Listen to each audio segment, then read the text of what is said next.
Hello, my name is Nick Sturley, and I'm the author of Innocence of Oppression.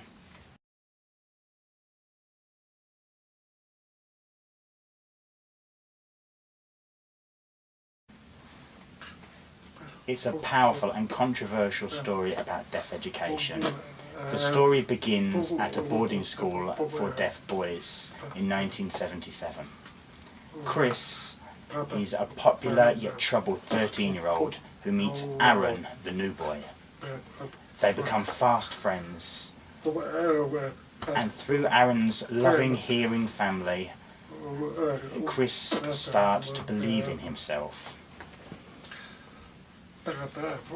There they have to deal with the arrival of their new German maths teacher, who has a blind hatred of sign language. There, Chris also has to deal with his own sexual identity and deal with the possibility of destroying his friendship with his peers and Aaron. The other boys' diverse background also bring in additional issues to the story. Adolescence, language barriers, family life, bullying, eye problems, and abuse. Parallel to this story, there is a political and emotional debate between the teachers and the school on how to best educate deaf children. An unexpected revelation and the shocking truth behind the oppression of sign language and the escalating tension of the oralist regime, which leads to a destructive climax which will change schools forever.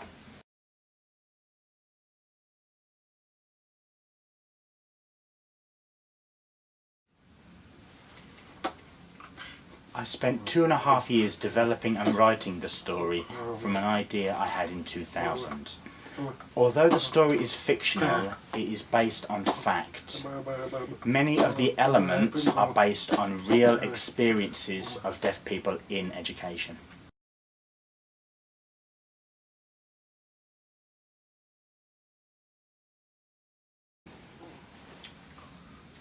Through the writing process, I interviewed many deaf and hearing people via face-to-face, email, video chat, and Facebook. I wanted to gain their experiences in various knowledges so that I could then attribute these events to the characters to paint a realistic picture of deaf education. I included issues related to deaf education, audiology, deaf and general history, including politics.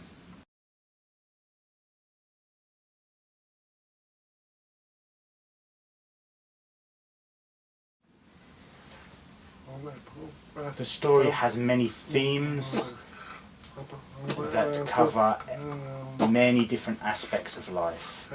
Here is an example of some of these themes.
This may seem like a lot, but it actually interweaves very well into the central story that focuses around Chris and Aaron's friendship.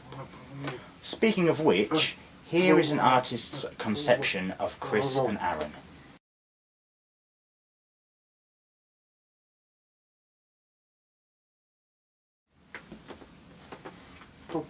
The book is neither anti-oral or pro-sign. It simply shows different aspects from both the deaf and hearing people's perspectives to show a realistic story. Some parts you will find funny, others fascinating, and some you will find very emotionally difficult to read.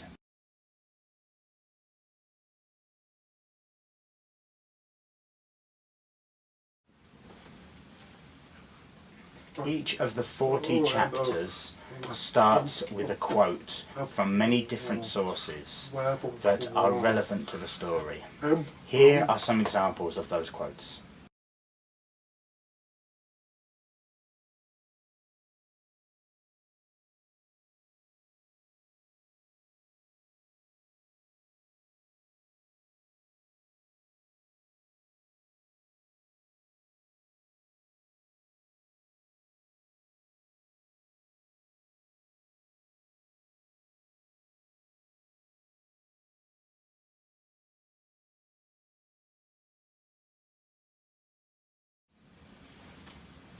I'm sure you'll find these very helpful.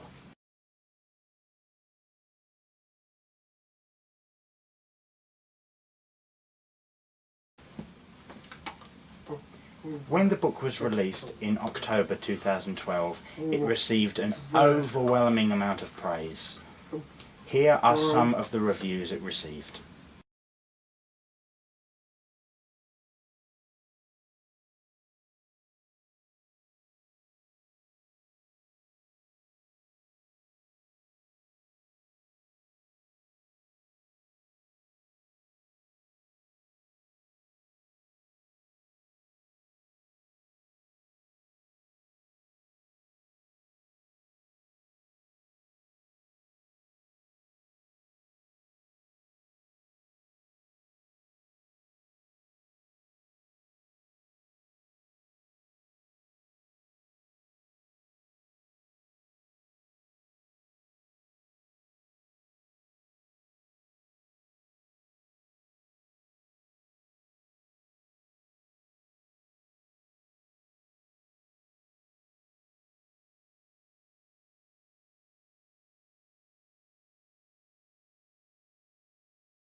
I've received many comments from deaf people who have said that this story correctly portrays them in many different ways. I received many comments from hearing people who said that they learnt a lot about deaf people. Some said that the book should become a teaching tool for professionals who work with deaf children and adults.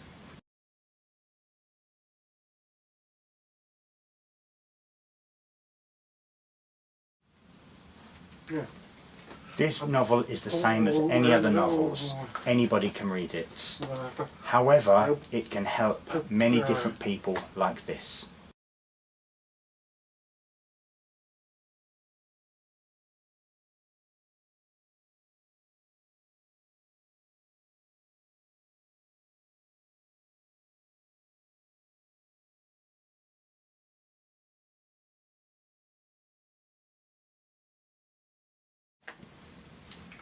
It's more than enough for a compelling read.